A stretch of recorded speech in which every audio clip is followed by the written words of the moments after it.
As Producciones presenta Cara a Cara con Rosalía.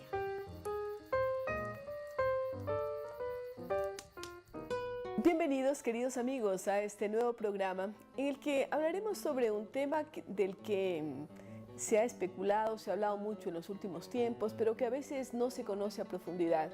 Nos referimos a la región amazónica, este extenso territorio del que forman parte 8 países y el territorio de la Guyana Francesa.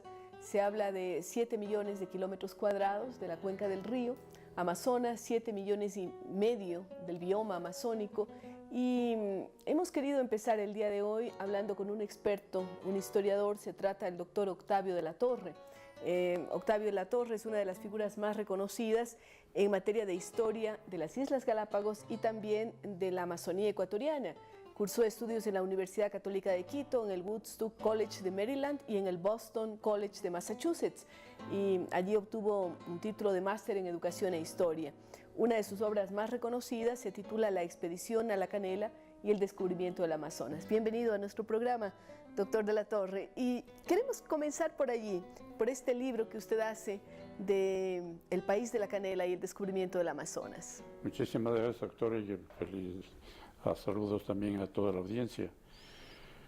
El tema del Amazonas, histórico, geográfico, biológico, todo, es tan grande como el territorio. Así es. Y de allí voy a restringirme casi exclusivamente a lo que significó o significa la Amazonía para el Ecuador. Para mí, podría alargarme y dar solamente el recuento de por qué la Amazonía ha significado tanto para el Ecuador. Yo suelo decir, y en uno de mis libros yo lo pongo, es la obra más grandiosa que ha realizado el Ecuador en su historia. Descubrimiento, redescubrimiento, exploraciones, misiones, estudios, mapas, todo fue hecho desde la Amazonía. Basta decir que los primeros mapas del Ecuador están levantados desde el Amazonas por los grandes misioneros Samuel Fritz, Mañín y compañía. Eso por un lado. Pero por otro lado, la razón de la expedición es la canela, descubierta o avisada a los Atahualpa de que había un sitio al este de Quito que significa donde había la canela. Y donde se hablaba del país de la canela. El país de la canela, que no resultó canela. Y ahí es una de las cosas que los ecuatorianos casi todos desconocen.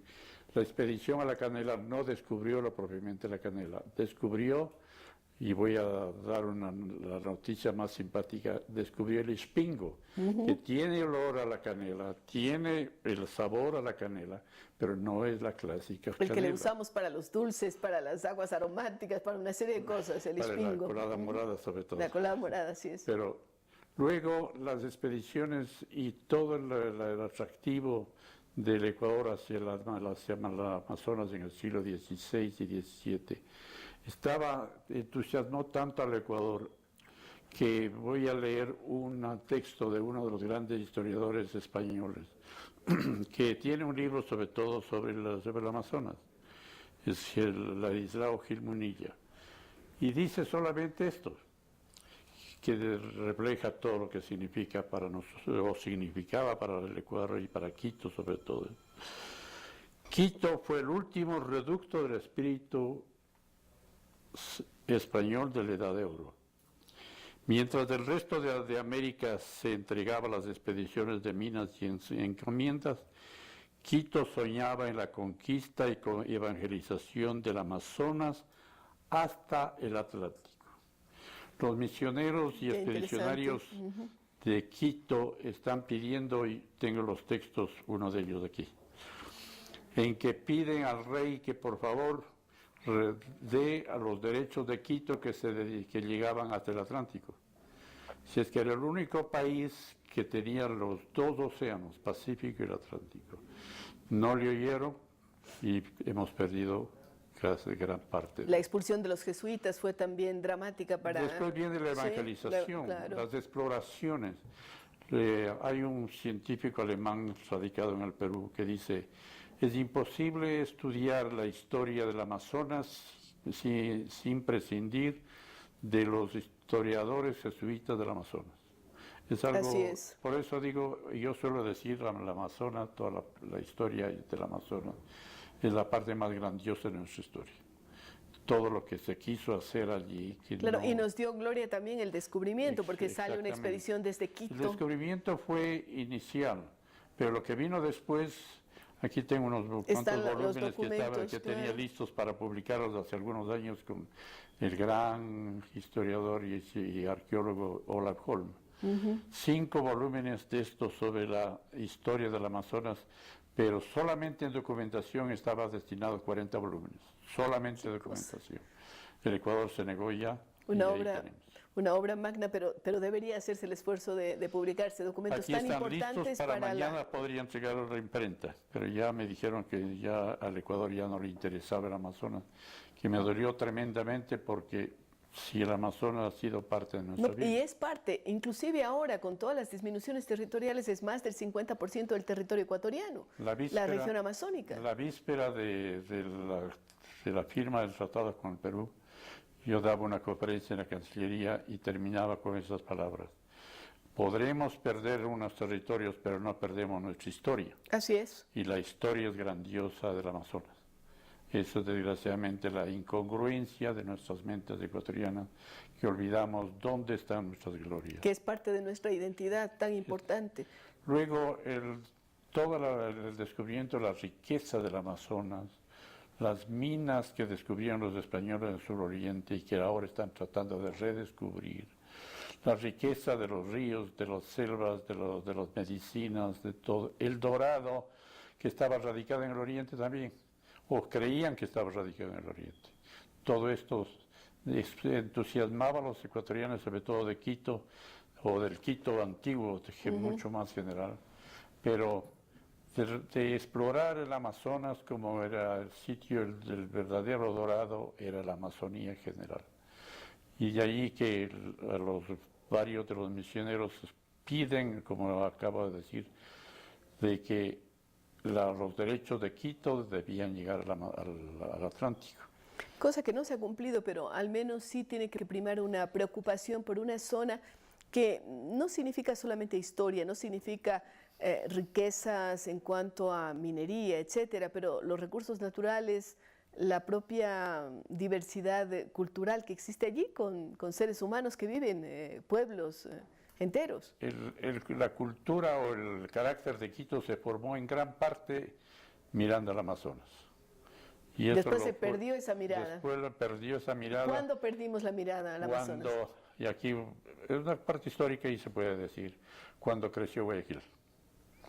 Entonces todo el Ecuador se orientó hacia el Pacífico y en parte era la verdad, porque realmente las comunicaciones, pero los primeros expedicionarios jesuitas dicen si la mejor vía hacia Europa es por el Amazonas. Claro, y pensemos, yo he visto reportes en la zona de Manaos del tráfico intenso que existía por el Amazonas entre Quito y el Brasil, de lo que actualmente es el Brasil, tráfico de personas, de mercancías, etcétera. O sea, que había una relación comercial muy importante. Fue en el siglo XIX. Sí, sí, sí. En los siglos anteriores era la gran duda, porque los españoles prohibían ni siquiera la publicación de mapas, porque temían que los enemigos de España, Francia, Holanda, Inglaterra, pudieran entrar por el Amazonas y atacar el Perú. Claro, pero sin embargo había una relación entre los pueblos. Había una relación intensa. Y tanto que los franceses, curiosamente, los franceses son los primeros que copian el gran mapa de Samuel Fritz sobre el Amazonas, el primer mapa en que aparece el curso verdadero del Amazonas. Y a Samuel Fritz y los misioneros de Maynas tengo un libro ya listo para publicarlo. Son los verdaderos descubridores del curso del Amazonas.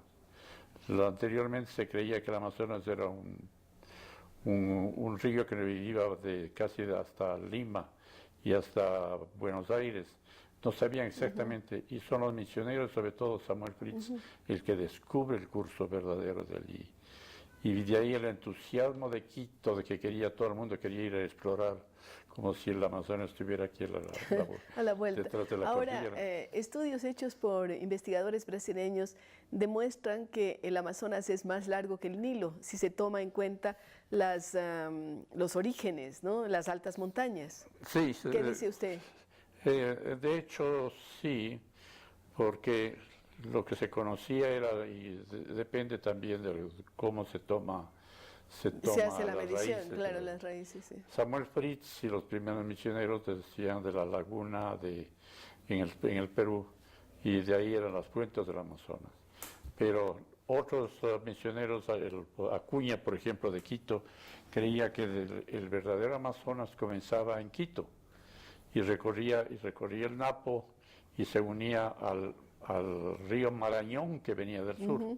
Entonces había esa Bueno, discontinuidad. algunas, como yo, decimos que desde Cuenca, ¿no? Porque los 4 ríos de Cuenca llegan al río Paute, el Paute va al Napo y el Napo va al Amazonas finalmente, porque son de vertiente oriental, ¿no? Claro. Sí.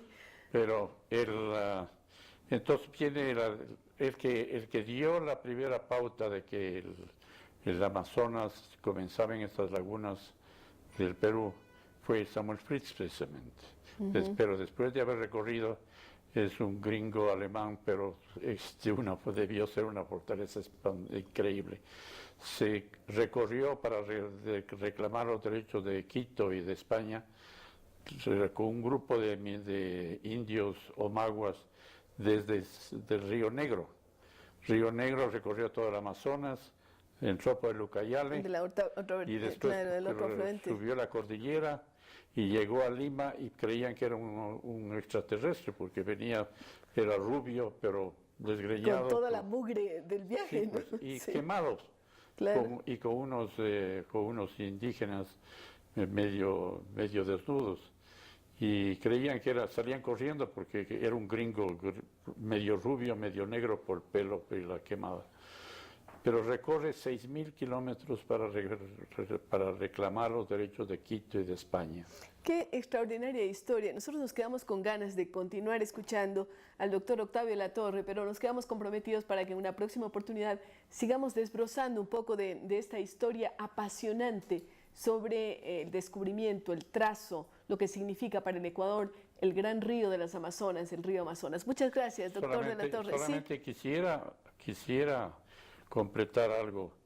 Aquí tengo unos volúmenes, y este dice número 5, de una obra que habíamos pensado con Olaf Holm en el Banco Central de Guayaquil, de publicar toda la documentación de la obra de la Real Audiencia de Quito en el Amazonas. Yo tengo ahí acumulado todo el listado y parte de la gran... 40 tomos al menos. 40 volúmenes solamente de documentación. Yo escribí 3 volúmenes, el descubrimiento del Amazonas. Este libro me dicen que es el primero escrito en forma científica del descubrimiento del Amazonas, que titula La expedición a la Canaria y el descubrimiento del Amazonas. Y un libro que ya está agotado y me piden desde Holanda, desde varias naciones, los primeros mapas del Amazonas y la cartografía del Ecuador en el siglo XVIII, que ya está agotado y solamente me queda un ejemplo. Debería reimprimirse. Pero el criterio que me da me duele tremendamente. Cuando se firmó el tratado con el Perú, yo me acuerdo, yo lloré, porque habiendo conocido todo, y decir ya no nos interesa. ¿Cómo no nos va a interesar si es nuestra historia, pues? Así es. ¿Cómo vamos a abandonar nuestra historia? Entonces abandonemos independencia el 10 de agosto y todo, porque ya pasó. No puede ser. Qué grave. Y entonces dejo ese pensamiento y es triste, amargo, de la obra, que, como digo, 40 volúmenes. Aquí tenemos 5 uno llegué a publicar, 5 están esperando. Que alguna vez cuando yo muera ya tengo decidido que de mis hijos hagan una gran fogata. No creo que debe Muchísimas ser gracias. eso. Hay un compromiso de seguir hablando, pero además de eso le dejamos la inquietud al Ministerio de Patrimonio, al Ministerio de Cultura, qué hacer con este extraordinario patrimonio cultural, histórico de nuestro país. Gracias amigos y regresamos luego de una pausa.